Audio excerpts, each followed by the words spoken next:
I'm Alice King, your official Reddit baddie. I scroll through Unhinged Stories so you can sit back, relax a little, and enjoy the chaos. Am I the a-hole for wasting food after my mom tricked me into eating something she knows makes me vomit?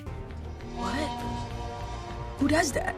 It's not just like you're not the a-hole, sweetie, that is borderline abuse. It reminds me when I was little and I decided that I'm not gonna eat rabbit meat. Then one time we were having lunch at my father's place and I thought that the meat was kinda weird, so I asked what it was. They said, don't worry about it, just eat it. So I did. After I finished it, my father laughed at my face and said, it was rabbit. This wasn't even the worst thing he ever did. So yeah, we have no contact. Last night I had dinner with my parents and my mother shoveled some strange-looking stir-fried veggies into my plate. Now, some context, I am a very picky eater. I'm not unhealthy by any means, though I used to be mildly anemic when I was younger. I'm generally wary of anything I don't recognize, mostly because I physically can't eat stuff I'm not okay with. I throw up immediately, and yes, I've tried to get past that, but it seems to be a mental block. Oh.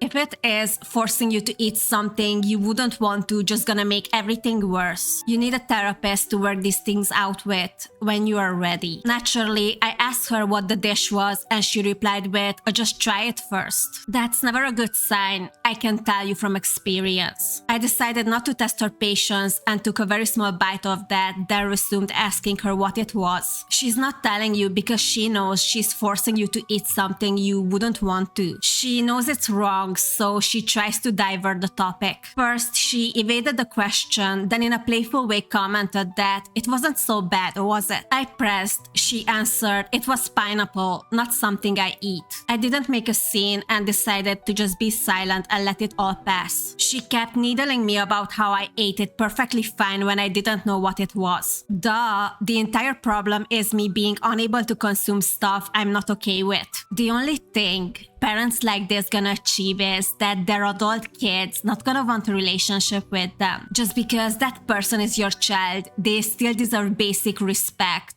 They are not your property. 5 minutes later, she lashed out completely, calling me arrogant for refusing food. I did not. I asked my father, who was silent and watching the whole fiasco, to take them so they won't be wasted, selfish, and ungrateful. It was accompanied by a plethora of other names I'd rather not list. I'm sorry you have to go through that. I wish your father would stand up against your narcissistic mother. I guess he's also bullied in this relationship because staying silent is insane. Once they finished their dinner, my parents rose, but my mother forbade me from getting up from the table without finishing what was on my plate. Oh boy.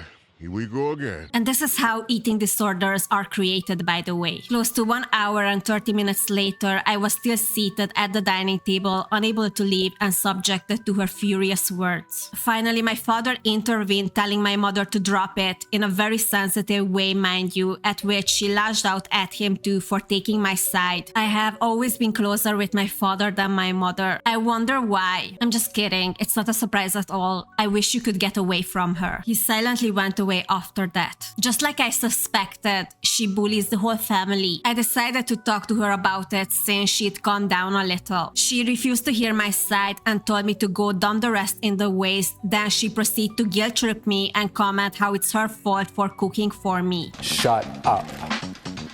Shut up! Okay, then don't cook for them. Let OP be responsible for their meals. It's gonna be far more beneficial than force them to eat things they won't or can't eat. I thought we'd made up last night just before bed, as I'd made some small talk with her. But today morning, she's still mostly cold and ignoring anything I say in private to her. She answers when we are with my father and discussing stuff. I realize this comes across as a callous for many, but my instability is really not a stubborn childlessness I kept up. She knows that. Am I the a-hole? OP, you're definitely not the a-hole. I cannot believe that in 2026, parents still try to force their kids to eat whatever they think they should eat. It seems like the world still doesn't understand mental health issues and eating disorders. OP, I really think you need to speak with your father and reach out for some professional help. Maybe if you would have a therapist, your mother would also understand that you're not doing this because you are stubborn, but because there is something else in the background. I hope you're gonna get the help you need. Am I the a-hole for not telling my parents I was hospitalized for a week to prove a point? This is crazy. I live in another city while my parents, both in their late 50s, still live in my hometown. We actually have a really good relationship overall. I usually fly home every Christmas, we talk often, and there's no major family drama. But there's one thing about them that has driven me and everyone else in our family insane for years. They are completely careless with their phones. But why?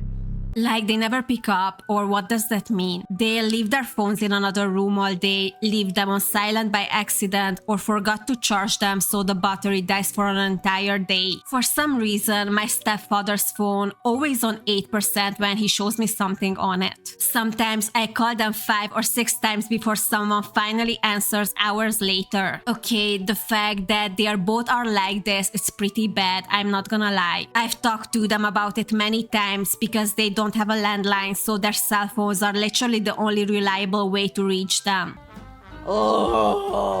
They need a landline then, or smartwatches that can give them notifications about calls. Yes, I understand they come from an older generation and aren't exactly tech savvy. They didn't grow up attached to phones the way younger people did. Yeah, but before cell phones, everybody had landlines. Maybe your parents have to go back to the old days, but they are not that old, and I still feel like if your cell phone is your only form of communication, you should still at least keep it charged and within hearing distance. This is actually correct. I've told them things like, what if there is an emergency, or what if someone urgent needs to contact you? They always brush it off and act like I'm overreacting. I mean, I would understand if someone wouldn't want their cell phones to be around them all the time.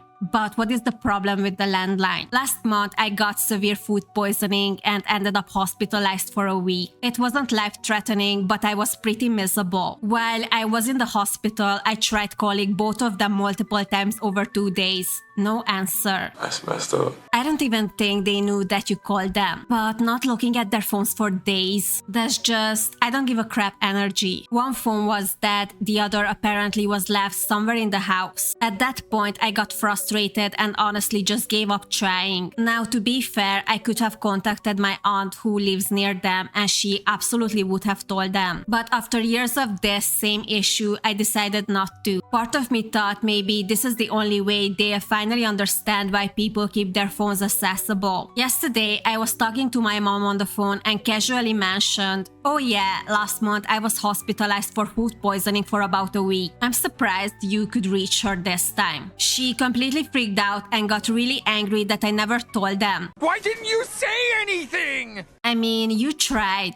That's why you called them when you were in the hospital. I explained that I did try to contact them repeatedly, but they didn't answer. She said I should have called my aunt because this was an emergency. So what about other times when OP calls then? It's okay to ignore them? I admitted that I could have done that, but I intentionally didn't because I wanted them to finally realize how irresponsible they are with their phones. That made her even angrier. She said I used my hospitalization to prove a point and scare them unnecessarily. My dad thinks we are both being stubborn. Yeah, like he's doing nothing wrong, right? I honestly didn't think it was that huge of a deal since I recovered fine and it wasn't life-threatening, but now I'm wondering if I took the lesson too far. Am I the a-hole? You are not the a-hole. Your parents are super careless. Okay, let's say you were in a serious accident and the hospital tried to call your parents but they couldn't reach them. Then you die and your parents wouldn't even know because they are completely unreachable. It could happen. I don't understand how they cannot see that. The hospital won't know to call your aunt because your parents supposed to be your emergency contact. Like, what the hell is wrong with them? Edit to add, I just woke up and started reading through all the comments. Sorry if I can't reply to everyone individually, but I noticed a lot of the same questions coming up, so I'll answer some of them here. Why didn't you just leave a text or voicemail? If the phone is dead or somewhere being ignored in the house, doesn't matter what you leave on them. My parents basically do not text. They are terrible at it. Messages can sit unread for weeks. If they want to communicate, they call. Same with voice notes. We use WhatsApp. They rarely check them unless someone specifically tells them to.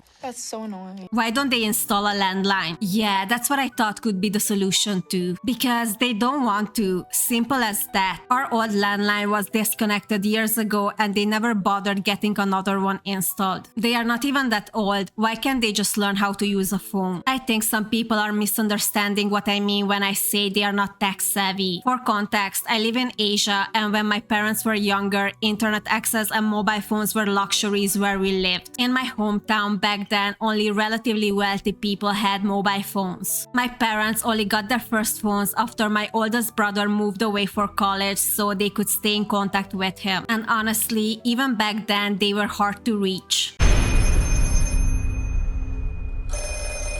So when I say they are not tech savvy, I don't mean old people can't understand technology. I mean they genuinely do not care enough to learn beyond the absolute basics. My dad was accidentally called our family WhatsApp group while he and my mom were gossiping about someone from church. Ooh, scandalous. What kind of rumors? Thankfully, it was only our family group and not the church group itself. So yeah, that should paint a picture. Why do you expect them to be glued to their phones 24/7? I don't think OP ever said that, but okay, I don't. When I say it takes multiple attempts to reach them, I don't mean I'm calling every 2 hours every day expecting immediate responses. I hate to call. I always text people on Messenger. They know that I don't expect them to throw away everything and respond to me right away. I think OP just wants to be able to reach their parents when it's necessary. It's basically the bare minimum. I mean that whenever I do call, it often takes several tries before they answer, or they'll only notice hours later and call back then. They don't check notifications. They don't browse the internet. They don't watch YouTube or play games. They basically use their phones like old-fashioned cordless landlines whose only purpose is making calls. I've actually shown them how to use other features before, but they simply don't care enough to bother with any of it because to them, phones are just for calling. I'm not asking them to become social media addicts. I'm asking them to at least keep their phones charged and maybe check them once or twice a day. As I said, that's basically the bare minimum. Is it really that big of a problem? Yes, my brothers and I are not the only people who've complained about this. My parents have missed multiple important family updates because they don't answer calls or check messages. A cousin gave birth. They found out a week later. My mom's brother had surgery to remove kidney stones. She found out days afterward. And every single time they get upset and complain that nobody tried hard enough to reach them. Are you kidding me? No, it's just the consequences of their action. It always baffles me when people refuse to learn or improve. That's what makes it this exhausting. A lot of commenters are saying they miss the old days before everyone was glued to their phones, and honestly, I get that. But we live in 2026 now. Important updates, emergencies, and family news are mostly communicated through calls and messages now, whether like it or not. Again, I'm not demanding that my parents stay attached to their phones 24/7. I'm just asking for the bare minimum level of accessibility. Also, for those asking, my emergency contacts are my brothers and my parents. After this whole situation, I've honestly been considering asking my aunt if I can add her too. That's probably a good idea. And lastly, someone claiming to be a medical worker said my story must be fake because nobody stays hospitalized for a week for food poisoning. First of all, people can absolutely end up hospitalized longer depending on dehydration, complications, pre-existing conditions, or other health issues. Second, even if there were other medical factors involved, that's not the point of the post, and I don't owe random strangers my medical history. It's crazy how some people love to pick on anything and everything they read or see on social media. It must be an ego thing. But sweetie, for your information, this behavior doesn't make you the smartest in the room. It's quite the opposite. Pretty wild for a supposed medical worker to immediately dismiss someone else's health situation without knowing anything about them. Unfortunately, there are so many people like that. Anyway, I hope your parents learned their lesson and they're gonna figure out a way to better their communication. I hope you guys enjoyed today's stories. If you did, don't forget to subscribe, leave your thoughts in the comments. I reply them all. Thanks for watching and see you in the next one.